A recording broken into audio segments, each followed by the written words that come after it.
Como você vê essa dança de cadeiras aí, né? A partir da guerra da Ucrânia, me parece que a China, né, tomou uma posição meio de destaque, mais de destaque do que já tinha, né? Porque antes a China meio que nunca era consultada, ou tipo, ia. Parece que ela firmou o pé em algumas coisas e o medo de todo mundo é que Taiwan daqui a pouco seja próxima à guerra, né? Você acredita nisso também ou não?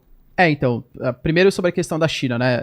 Realmente, a China ela cresceu bastante, geopoliticamente falando, porque a gente claramente partiu para uma bipolarização mundial de novo, né? Que era antes União Soviética e Estados Unidos. Estados Unidos. Tem alguns historiadores que garantem que, assim, a Guerra Fria, na verdade, ela nem acabou. Ela só meio que se enfraqueceu na década de 90, porque a União Soviética foi muito frágil, mas você continuou com aqueles dois blocos de poder, um bloco mais oriental, um bloco mais ocidental. Ela se transformou também porque não tem aquela briga de socialismo contra capitalismo.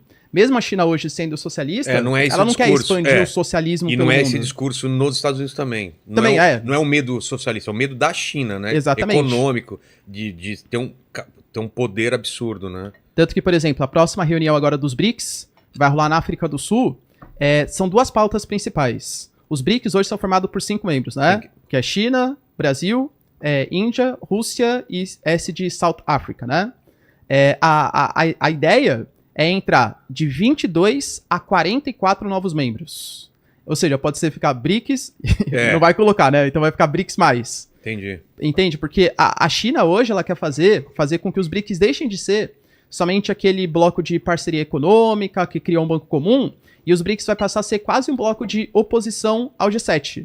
Então a China fala assim, olha, a gente tá cansado dessa nova ordem mundial que você tem ditarem as paradas para nós. Os Estados Unidos, o Reino Unido, a Alemanha ficar ditando o que é o certo pro mundo. Então eu, China, e claro, com o apoio da Rússia, a gente vai se aliar nesse momento para fazer como se fosse um G7 dos países emergentes. Entendi. Só que isso vai virar os BRICS. O que você acha pra gente? Então, é uma posição difícil, porque nesse momento, a gente tem os 5 membros, né? A África do Sul, de verdade, coitados, eles nem conseguem dar muito palpite, mais de 30% do desemprego, uma baita crise econômica.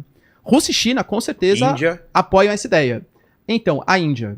A Índia é um país que ela é muito dúbio, assim, ela é muito... joga pros dois lados. Ao mesmo tempo que, por exemplo, a Índia ainda hoje tem, né, a maior parte das suas relações militares com a Rússia, o país que mais vende armas para a Índia é a Rússia faz parte de uma aliança militar chamada de Quad, que é uma aliança militar com os americanos. A Índia, por exemplo, hoje, você pega os países emergentes, que eram vistos como um país que iam crescer economicamente e tal. Pensa, por exemplo, você é um investidor americano e você quer investir num país emergente, que vai ser um sucesso econômico.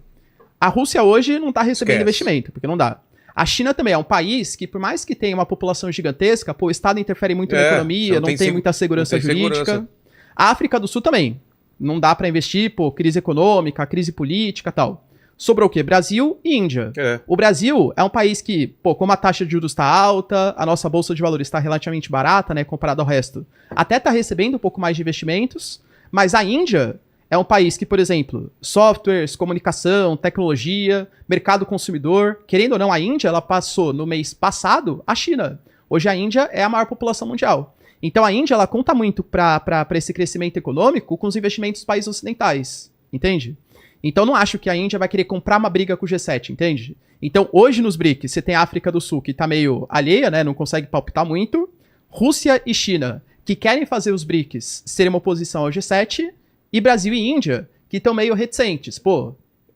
A China é meu maior parceiro econômico, tudo tal, mas assim, será que eu realmente quero ser um bloco de oposição ao G7? Então, essa próxima reunião dos BRICS, ela vai decidir bastante qual vai ser o futuro do bloco.